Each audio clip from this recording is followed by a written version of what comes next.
정부가 자꾸 이런 식으로 약속을 하기 때문에 기다리게 만드는 거죠. 근데 이제 과거 경험을 쭉 보면 500만 채 짓는다고 했지만 실제 정부에서 그런 공약을 강하게 하면 할수록 더 못 지었어요. 하지만 이런 환경에서 민간에서 짓지를 못하는데 그러면 아무리 기다려도 아무리 가점이 높아져도 물량이 안 나오는데 어떻게 분양을 받을 수 있나요? 그래서 과거가 주는 답은 뭐냐면 정부를 믿지 말라는 거예요.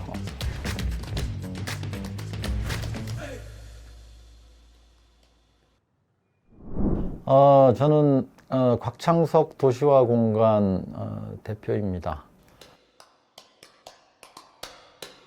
또 요번에 나온 그 6.21 대책, 여기에 나와 있는 분상제에 관련된 내용들은 그다지 시장에 영향을 미칠 수 있을 정도는 아닙니다. 분양가 책정에 대한 기준을 좀 구체화하는 정도, 그다음 비용을 좀 더 포함시킬 수 있는, 그렇게 해서 실제로 분양가가 평균적으로 뭐 한 3~4% 정도 더 용인하는 쪽인데, 지금보다도 조금 더 주택시장이 더 안정을 찾기 위해서는 제 생각에는 지금 분상제를 과감하게 풀어도 되거든요.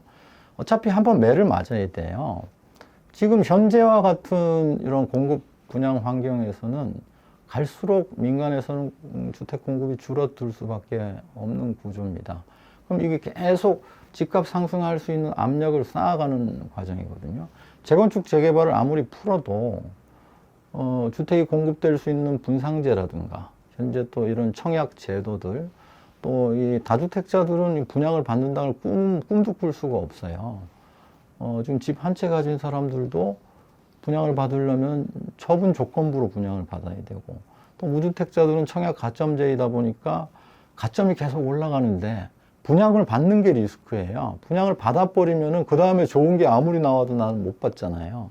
그래서 이게 종합적으로 청약 제도까지 포함해서 뭐 분상제 대출 규제 문제라든가 세제라든가 뭐 이런 것들이 다 밸런스를 맞춰서 규제가 풀어져야지, 뭐 어느 하나 푼다고 해서 공급이 늘어날 수 있는 그런 환경은 아니라는 거예요. 이런 환경이 지속되다 보면은 이제 한 3~4년 후에는 정말 이 물량이 너무 부족해가지고 그야말로 전세 대란이 일어나거나, 또는 월세가 너무 올라서 뭐 주거비가 아주 급증하는 그런 상황이 올 수 있습니다. 그 시작이 올해 되고 있는 거고요.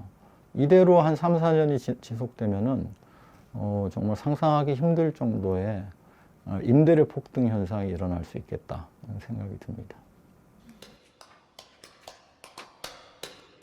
그 이제 집이 지어지려면 공공에서 짓는 게 아니고 민간에서 지어지려면은 결국 수요가 있어야 공급이 이루어지거든요.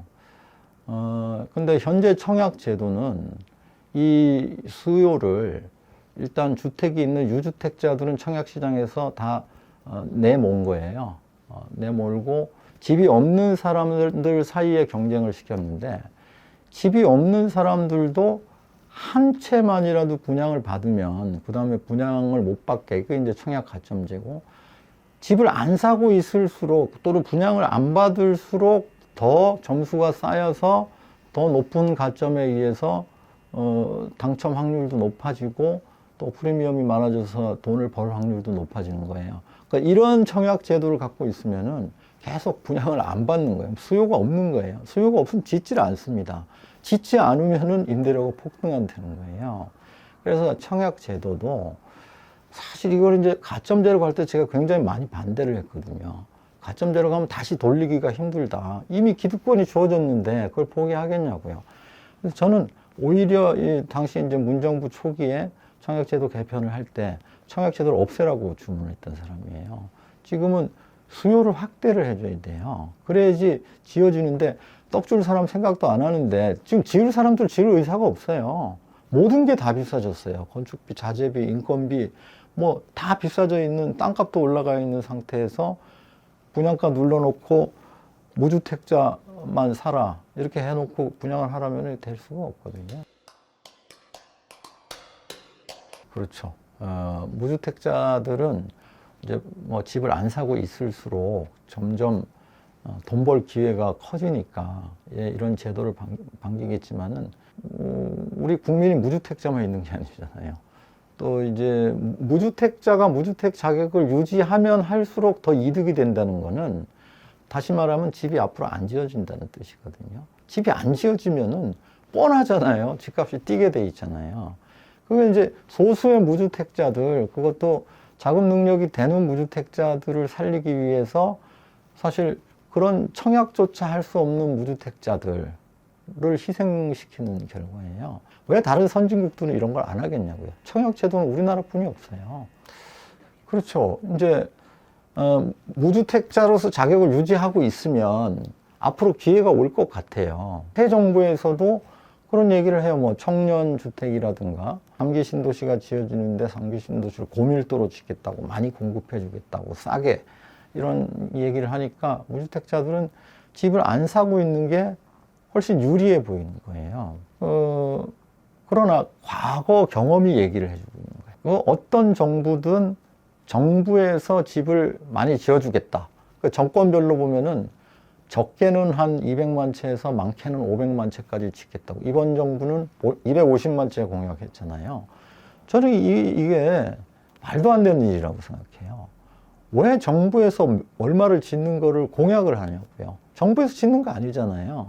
민간에서 짓는데 민간에서 지을 수 있도록 활로를 뚫어주는 일만 하면 되지, 정부가 자꾸 이런 식으로 약속을 하기 때문에 기다리게 만든다는 거죠. 근데 이제 과거 경험을 쭉 보면 500만 채 짓는다고 했지만 실제 정부에서 그런 공약을 강하게 하면 할수록 더 못 지었어요.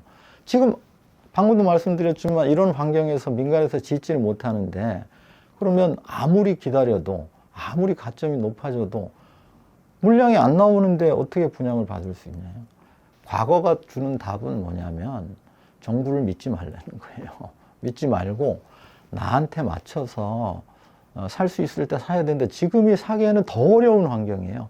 가격은 좀 떨어져 있지만은 뭐 전 세계 경제 위기가 올지도 모른다는 불안감, 공포, 이런 것들이 있기 때문에. 근데 이거를 이제 극복하고 저는 그래도 집 마련을 하는 게 좋다고 생각하는데, 이건 각자 판단할 문제입니다. 그냥 제 생각을 얘기하라고 하면은 제가 볼 때는 지금 경제 위기가 올 수 있는 환경이 아직은 안 돼 있어요. 물론 언젠가는 오겠지만은 그냥 제가 볼 때는 한 27, 8년 이후가 돼야 경제 위기가 올 수 있지 않겠는가. 경제가 호황이 오고 이제 과열되면은 금리를 올리게 되잖아요. 그다음에 이제 주택이라든가 이런 부동산 시장을 보면은 이 건물이나 주택이 많이 공급돼요. 왜냐하면 가격이 올랐기 때문에. 그럼 거기에서 임대료가 떨어지면서 보통은 불황이 오거든요. 지금은 임대료가 올라가고 있는데 코로나 엔데믹 때문에 이 발생되는 여러 가지 공급망, 유통망의 문제 때문에 생산자 물가가 올라가는데 지금 금리 인상이 되고 있다는 거죠. 그러면 수급 상황 밸런스가 점점 그 공급이 부족해지는 현상에서 집이 부족해지는데 경제가 위기가 온 경우는 아주 쇼텀으로 뿐이는 안 오거든요. 뭐 94년도 상황이라든가 뭐 예전에도 계속 쇼텀으로는 작은 위기들은 왔잖아요. 그래서 지금 오는 위기는 장기 위기는 아닐 거다. 이제 부동산 전문가로서 봤을 때는 그거는 뭐 우리나라만의 상황이 아니고 뭐 미국이나 유럽이나 다 마찬가지예요. 지금 집을 못 지어요. 집값이 뛰더라도. 그래서 지금은 뭐 대규모 공황에 가까운 경제 위기가 올 가능성은 별로 없다고 저는 개인적으로 보는 거죠. 이제 시장 환경의 변화를 잘 살펴보고 이제 너무 분위기에 편승하지 않았으면 좋겠다는 생각이 들어요. 이제 언론을 포함한 뭐 요즘 대중 매체들이 확대됐잖아요. 뭐 유튜브도 많고. 이런 데들은 보면은 이제 어떤 한 방향성을 가지고 이제 그쪽이 과대 포장돼서 뭐 예를 들면 이제 지금 집값이 좀 오를 때는 막 너무 폭등한다고 생각한다거나, 지금처럼 좀 환경이 바뀌어서 시장이 위축되면은 이제 폭락하는 쪽으로 막 이렇게 몰고 가면 거기에 편승하기가 쉬워요. 사람은 누구나 나약한 존재이기 때문에 그런 얘기가 영향을 미치게 되거든요. 그러면 본인의 중심이 약한 사람들은 그 분위기에 편승해서 막 던진다거나 또는 뭐 반대 경우에는 영끌 투자를 한다거나 이렇게 되잖아요.